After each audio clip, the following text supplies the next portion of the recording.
बिस्मिल्लाहिर्रहमानिर्रहीम। अस्सलाम वालेकुम नाज़रीन, मैं हूँ राशिद अहमद और आप देख रहे हैं मेरा यूट्यूब चैनल और फेसबुक पेज वायरल पॉइंट। आज की कुछ चंद ताज़ा तरीन खबरें जो इलेक्ट्रॉनिक मीडिया की ज़ीनत न बन सकीं और सोशल मीडिया पर उन खबरों के चर्चे रहे। मरीम नवाज़ के क्लिप वायरल होता है। जब सहाफ़ी उससे रूखा सवाल पूछता है तो मरीम नवाज़ रूखा जवाब देकर वहाँ से गुजर जाती हैं। इमरान खान की हमशीरा अलीमा खान और उनके वकील सलमान सफ्दर की जानिब से जस्टिस आमिर फ़ारूक के ऊपर इल्ज़ामात लगते हैं कि वो इमरान खान को किसी सूरत बाहर नहीं आने दे रहे। और इसके साथ साथ अली अमीन गंडापुर की जानिब से मदारिस और मसाजिद के लिए ऐलानात किए गए। इसके साथ साथ जो बड़ी खबर सामने आई, पाकिस्तान के अंदर एक ऐसे शख्स को सदर बना दिया गया जिसके दिमाग के बारे में सरकारी हस्पतालों की जानिब से रिपोर्ट्स आई थीं कि उसका दिमाग सिकुड़ चुका है और वो अब मुकम्मल तौर पर काम नहीं करता। और इसके अलावा वफाकी काबीना का ऐलान हो चुका है। कौन कौन सी शख्सियात उसके अंदर आईं उस पर थोड़ी बात की जाएगी। और इसके साथ साथ जो मरीम नवाज़ की जानिब से थैले बांटे जा रहे हैं उस बारे में थोड़ी सी बात होगी, तो मेरे साथ जुड़े रहिएगा। नाज़रीन, सबसे पहले मरीम नवाज़ से एक सहाफ़ी सवाल पूछता है कि आप जो ये आटे और राशन के थैले दे रही हैं, इस पर बड़े एतराज़ात आ रहे हैं कि आप इसके ऊपर तस्वीर नवाज़ शरीफ की लगा रही हैं। तो मरीम नवाज़ क्या जवाब देती हैं, आप ज़रा ये क्लिप मुलाहिज़ा फरमाएँ। अच्छा मैडम, जो सबसे बड़ी तनकीद की जा रही है वो रमज़ान बैग पे नवाज शरीफ साहब की फ़ोटो के हवाले से है। अपोजिशन उसको बड़ा क्रिटिसाइज़ कर रही है कि आप अपनी पब्लिसिटी जो है वो मियाँ साहब की आवाम के पैसों से कर रहे हैं। देखिए मेरी बात सुने, हुकूमत किसकी है पंजाब में? नवाज शरीफ। Thank you. नाज़रीन, मरीम नवाज़ ये कहती हैं कि पंजाब में हुकूमत किसकी है। सहाफ़ी जवाब देता है नवाज़ शरीफ की। तो मरीम नवाज़ कहती हैं ज़ाहिर फिर तस्वीर भी नवाज़ शरीफ की होगी। लेकिन यही मरीम नवाज़ थी जब तहरीक इंसाफ के लाल और सब्ज़ सेहत इंसाफ कार्ड को देखती थीं तो इनके कान जो हैं लाल पीले हो जाते थे और इनको गुस्सा आया करता था।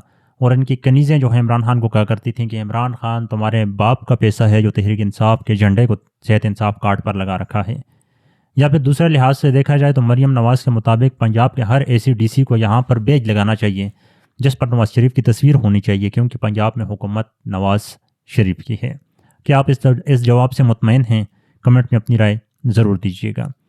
इसके साथ साथ जो इमरान खान की हमशीरा अलीमा खान हैं, उनकी इस्लामाबाद हाई कोर्ट के बाहर एक वीडियो सामने आती है जिसमें वो ये कहती हैं कि उनके भाई को बाहर निकालने के लिए मुश्किलात का सामना होगा, क्योंकि जिस स्पीड के साथ उनको सज़ाएं दी गई थीं, अब जस्टिस आमिर फ़ारूक जो हैं उन अपीलों को उस स्पीड के साथ सुनते हुए नज़र नहीं आते, बल्कि ताहीरी हरबे इस्तेमाल करते हुए नज़र आ रहे हैं। आप ज़रा ये क्लिप मुलाहिज़ा फरमाएँ। ये जो सारा कुछ हो रहा है ना, अभी हमें जो नजर आ रहा है ये लगता है कि अब जो मैंने अभी भी अंदर भी कहा था, हम ये आजकल देख रहे हैं कि ये जो डिले करने के लिए इमरान खान को पूरी कोशिश की जा रही है कि जेल से ना निकाला जाए, और उसके जो हरबे हैं वो हमें यहाँ कोर्ट में नजर आ रहे हैं। और ये जो आमिर फारूक जी, अगर हम कुछ बोलेंगे शायद हमें भी जेल में डाल दें, लेकिन एक इंसानियत होती है। जितनी मेहनत आज आमिर फारूक साहब ने, चीफ जस्टिस ने की है बताने के लिए कि ये यहाँ पे केस बाहर निकाल दें कोर्ट से, और मैं क्या कह सकती हूँ। मरियम नवाज लाहौर में, सिर्फ लाहौर में गिरफ्तारियां हो रही।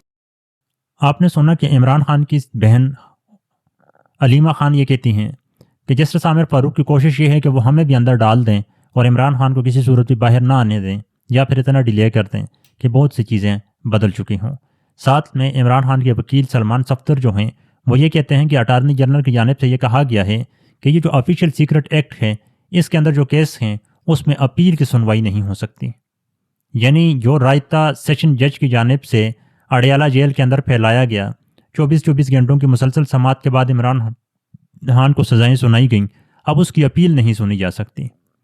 दूसरी जानिब तहरीक इंसाफ के वो वकला जो आजकल रेवड़ियाँ बांटते हुए नज़र आते हैं, यानी ये कुर्सी मेरी, ये मेरे भाई की, ये कुर्सी तुम्हारी, ये तुम्हारी बहन की, ये चक्कर चल रहा है, उनके बकौल इमरान खान रमज़ान में बाहर आ जाएंगे।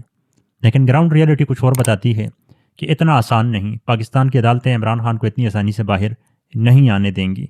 बहरहाल अब देखना है कि वकला इसके ऊपर मज़ीद क्या रद्द-ए-अमल देते हैं। लेकिन सलमान सफदर जो हैं उन्होंने ये कहा कि अब इसके ऊपर ज़रा हम करेंगे, हम कोशिश करेंगे कि इसके ऊपर ज़्यादा से ज़्यादा बात हो सके और किसी भी तरीके से हम इन अपीलों को स्पीड के साथ सुनने पर अदालत को मजबूर कर सकें जिस तरह इमरान खान को सज़ा दी गई थी। और जस्टिस आमिर फ़ारूक कौन है, अगर आपको शक हो रहा हो तो आप इस तस्वीर को देख सकते हैं कि नवाज़ शरीफ को देख कर उसके दिल में किस तरह के पुरमसरत लम्हात उसके चेहरे से आया होते हुए नज़र आ रहे थे। ये वही आमिर फ़ारूक हैं जो इमरान खान की केसों की समाअत को महफूज कर लेते हैं, फ़ैसलों को महफूज करते हैं, और उन फैसलों को तब जारी करते हैं जब उन फैसलों के नताइज से इमरान खान की ज़ात को कोई फ़ायदा न हो तो वो इन नताइज को जारी कर देते हैं, नहीं तो फिर उस फैसले को वो महफूज की रखते हैं। इसके साथ साथ आसिफ अली जरदारी पाकिस्तान के सदर बन चुके हैं। मैं आपको याद करवा दूं کہ اسی آصف علی زرداری کا جب سی ٹی اسکین کیا گیا تھا تو یہ بتایا گیا تھا کہ عمر کی وجہ سے یا بیماریوں کی وجہ سے آصف علی زرداری کا دماغ جو ہے یہ سکڑ گیا ہے اور اب وہ صحیح طریقے سے کام نہیں کرتا۔ یہ میں نہیں کہہ رہا، یہ میں آپ کے سامنے تراشا لگا رہا ہوں۔ آپ دیکھ سکتے ہیں کہ اس وقت کے میڈیکل کی رپورٹس تھیں جب عمران خان کے دور میں ان سے سوال و جواب ہوتے تھے کہ یہ بے نامی اکاؤنٹس کہاں سے آئے تھے اور بے نامی اکاؤنٹ کے اندر اتنا پیسہ کہاں سے آپ کا اومنی گروپس والا اسکینڈل چل رہا تھا، تو تب یہ کہا گیا تھا کہ زرداری صاحب کا دماغ جو ہے وہ سکڑ چکا ہے، وہ کام نہیں کر رہا۔ اور آج پاکستان کی شان دیکھیں کہ وہ بندہ جس کا دماغ سکڑ چکا تھا، جو کام نہیں کر رہا تھا، جو ویل چیئر کے اوپر آیا جایا کرتا تھا، آج پاکستان کا صدر لگا دیا۔ اور دوسری طرف اگر دیکھا جائے تو نواز شریف کے بارے میں یہ کہا گیا تھا کہ ان کے دماغ کو سپلائی، جو خون کی سپلائی کی جو شریانیں ہیں وہ 80% بند ہو چکی ہیں۔ یعنی وہ بندہ جس کا دماغ صرف 20% کام کر رہا تھا، اس کو پاکستان کا وزیر اعظم بنانا چاہ رہے تھے، لیکن پاکستانی عوام کی جانب سے ایسا فیصلہ آیا کہ اس کو نہ بنا سکے۔ جو دوسری بڑی خبر سامنے آ رہی ہے، علی امین گنڈاپور کی جانب سے یہ اعلان کیا گیا ہے کہ تمام اضلاع کے اندر وہ مساجد، وہ مدارس جو گورنمنٹ کے پاس رجسٹرڈ ہیں، جن کی تعداد تقریباً 1500 سے 1000 بنتی ہے، ان کو فری سولر پینل لگا کے دے دیے جائیں گے تاکہ وہاں پر لوڈ شیڈنگ نہ ہو، اور وہ جو بچے دور دراز علاقوں سے تعلیم حاصل کرنے کے لیے آتے ہیں ان کو سہولت میسر ہو سکے اور ان کی زندگی تھوڑی بہت آسان ہو سکے۔ این ممکن ہے اب ایک طبقہ اٹھے گا اور یہ کہے گا کہ یہ جو ہے یہودیوں کی جانب سے تحفہ دیے گئے ہیں، ان سولر پینل کو مساجد میں استعمال نہ کیا جائے۔ بالکل اسی طرح جس طرح عمران خان کے گزشتہ دور میں انہوں نے اعلان کیا تھا کہ وہ مساجد کے جو امام ہیں ان کی تنخواہوں کو مقرر کریں گے، تو ایک صاحب نے اٹھ کر یہ اعلان کر دیا تھا کہ یہ جو پیسہ ہے یہودیوں کی جانب سے آ رہا ہے اور پاکستان میں وافر پیسہ بانٹ کر علماء کو خریدنے کی کوششیں کی جائیں گی، لہٰذا سرکار سے کسی قسم کی تنخواہ وصول نہ کریں، بھلے عوام سے چندے بٹور کر آپ اپنے لیے لگزریس قسم کی زندگی بھی بنا لیں۔ اس کے ساتھ ساتھ جو وفاقی کابینہ کا اعلان ہوا اس میں جو ایک نام سامنے آیا، محسن نقوی،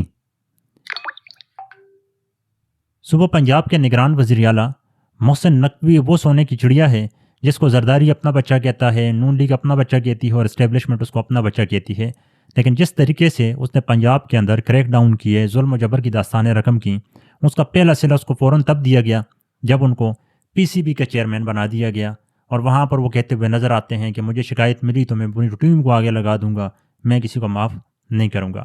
آج ان کو وفاقی وزیر بنا دیا ہے۔ دیکھیں آپ کیسی کرامات ہو رہی ہیں کہ نگران حکومت کے جو لوگ ہوتے ہیں ان کو وفاقی حکومتوں میں نتائج کے بعد نہیں شامل کیا جاتا، لیکن پاکستان میں یہ ہو رہا ہے۔ سرفراز بگٹی کو ہم نے بلوچستان کا وزیر اعلیٰ نامزد کروا دیا اور ان کو یہاں پہ لگا دیا، اور یہ سلسلہ چلتا رہے گا۔ سوال یہ پیدا ہوتا ہے کہ محسن نقوی جو ہیں 24 نیوز اگر آپ کہیں یا کیپٹل نیوز کے یہ آنر ہیں، ان کے پاس ایسی کون سی گدر سنگی ہے کہ زرداری، اسٹیبلشمنٹ اور نواز شریف تینوں اس کے عاشق ہیں اور اس پر جان نچھاور کرنے کو تیار ہو جاتے ہیں؟ باقی کمنٹ میں اپنی رائے ضرور دیجیے گا کہ تحریک انصاف کے جو وکلاء ہیں یا اکثر جو پارٹی رہنما ہیں وہ آپس میں ریوڑیاں بانٹتے ہوئے تو نظر آتے ہیں کھل کر، لیکن کوئی بھی عمران خان کی رہائی یا بشرا بی بی جن کو بنیگالہ میں قید کیا گیا ہے اور بتایا یہ جا رہا ہے کہ ان کے واش روم تک میں کیمرے لگا دیے ہیں، کوئی ان کی رہائی کی بات کرتے ہوئے نظر نہیں آتا۔ ایسا کیوں؟ کیا پسندیدہ حکومت کے ساتھ ساتھ طاقتور حلقوں نے پسندیدہ اپوزیشن کو بھی اپنی صفوں میں شامل کر دیا ہے، یا پھر یہ کہانی کچھ اور نظر آ رہی ہے؟ اجازت دیں، پھر ملتے ہیں۔ اللہ حافظ۔